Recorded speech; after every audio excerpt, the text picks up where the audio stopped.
Okay, good morning, class. Today we are going to learn about the basic characteristics first. So, first is your particle bonding.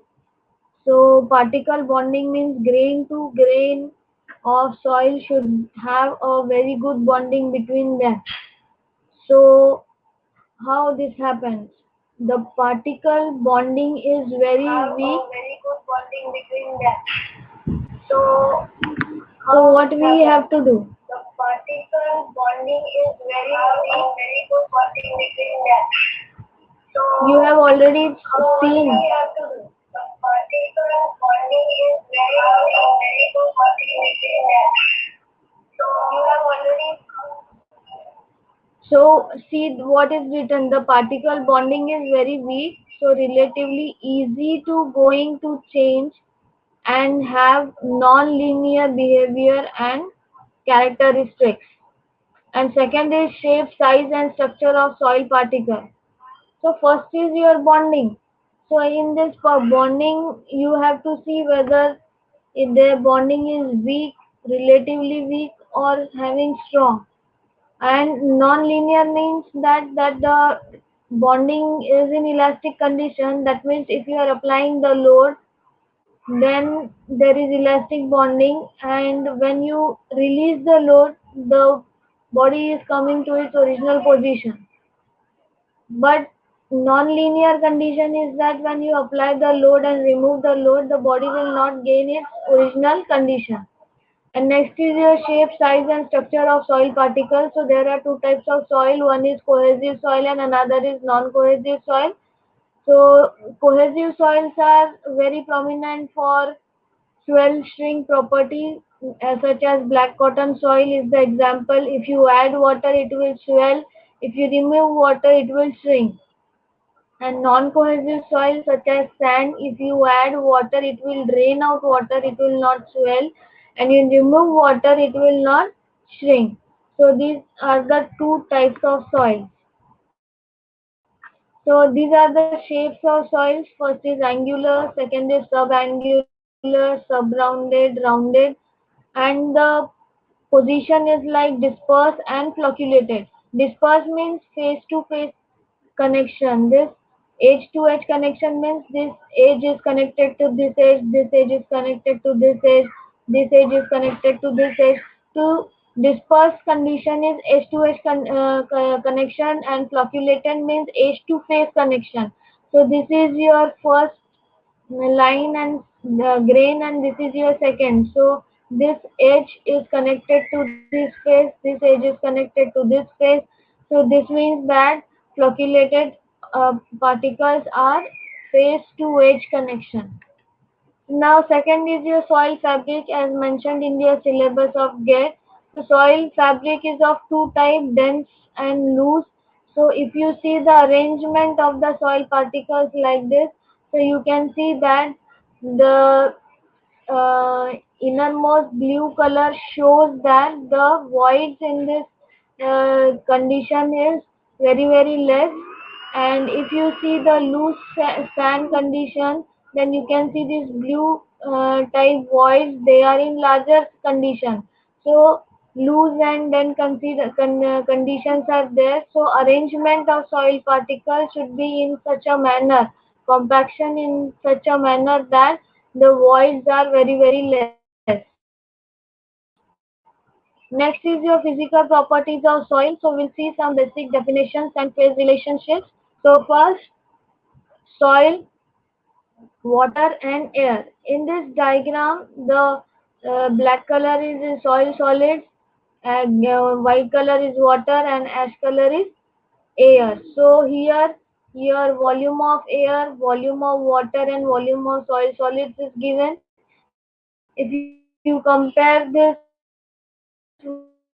volume, mass and weight, then you can see the volume is given as Va for air, Vw for water, Vs for soil solids.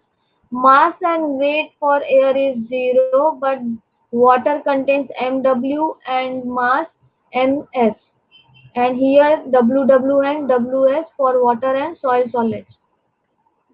Next, these are the units we have already studied. length in meters, mass in tons, density tons per meter cube, weight in kilonewton, stress in 1 kilonewton per meter square, unit weight kilonewton per meter cube, and accuracy can be measured rho W equals to 1 ton per meter cube. Now, what is geotechnical engineering? Since we are considering the geotechnical engineering, then what conditions civil engineer has to face? A civil engineer deals with properties, behavior, and use. Now, what are these properties, behavior, and use? For this, what your conditions are earth materials, properties, behavior, and use of what? Earth materials. So, what are earth materials? You have to see that in soil mechanics. There are integrated knowledge from where you have to take. So, properties, behavior, and use of earth material requires the integrated knowledge from where. So you have to search it from where you have to get. So first is your geology. You have studied in third semester. Then material science and testing. Then mechanics and hydraulics. Then environmental science and engineering. All these are coming in your earth material. Then where this knowledge is applicable, whatever you are doing has to be applied in the field. Application is very necessary. So where you are applying this knowledge, the knowledge and their application is required for what? Anyone can tell? Anyone of you? It is required for foundation. Okay, to design the foundation and retaining structure.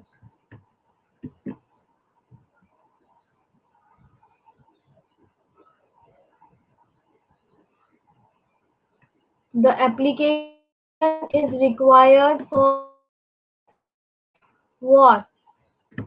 So the application is required for design. For designing of what?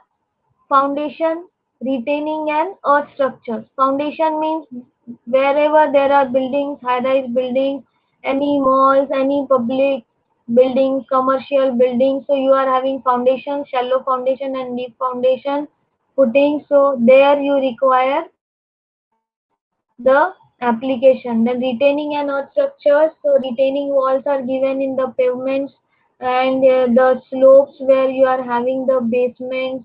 Then water dams. There are the embankments. There these retaining structures are there where you require this type of application. Then let us study what is the scope of soil mechanics. In which subject you require soil mechanics, which is very important.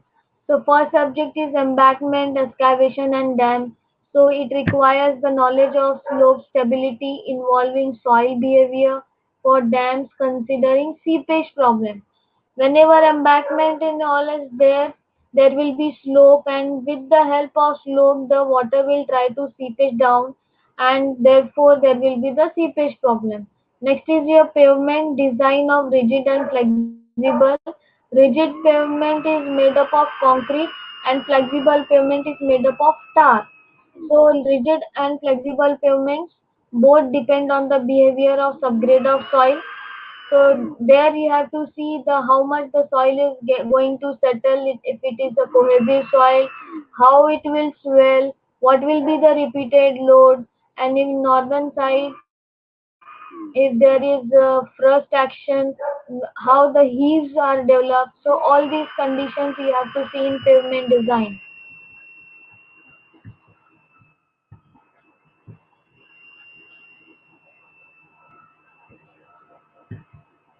So next, the development of soil mechanics. Any guesses? Development of soil mechanics. So before 18th century, no documentation, systematic manner was there. Okay, no knowledge was there before 18th century. Then list of recorded events since 1776. Then in 20th century, soil mechanics received much attention and disseminated various publications.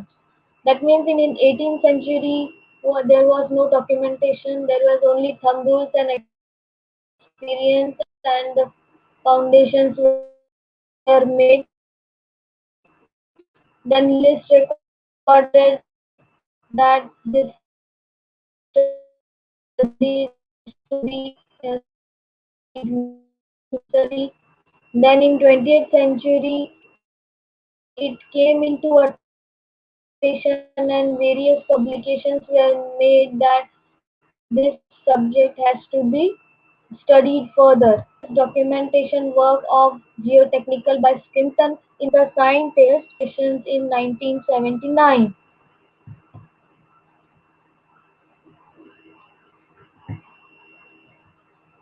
Then father of soil mechanics. Who is father of soil mechanics? Why we call them father of soil mechanics? Any one of you?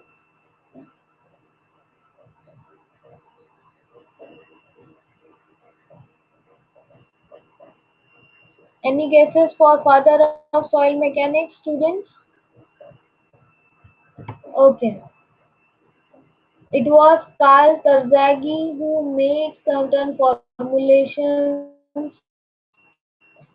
who has done so many investigations and have given some concrete decisions, some concrete foundation materials, some theories regarding soil which came into existence.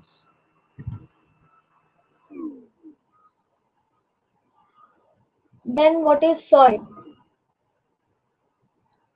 Everyone knows soil. We are every day study the soil. We travel on the soil pavements, है ना? तो soil सबको मालूम है, सबके घर में पेड़ पौधे लगे हुए हैं। तो सॉइल जो है वो किसके लिए यूज होता है? ठीक है, हमारे लिए कैसे यूज होगा soil? How will like to do it? How you are going to do that soil? Okay. So the term derived from Latin word solium. Okay. The solium is what? It is the upper layer of the earth crust that may be dug or plugged. Kindly go through this first, then I will explain you.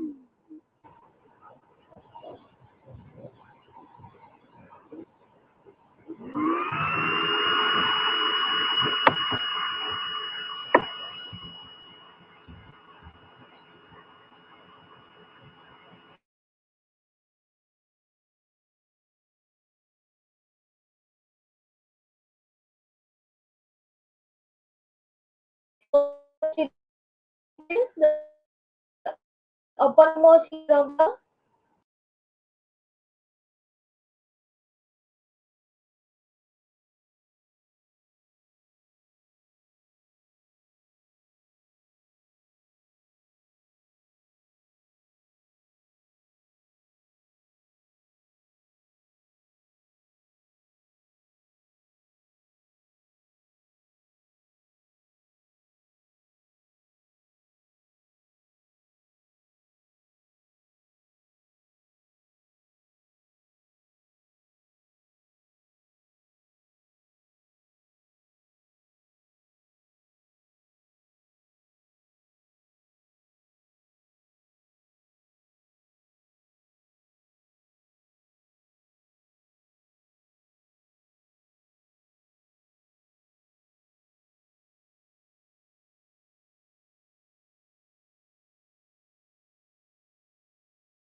There are three diagrams. Kindly go through the three diagram, please.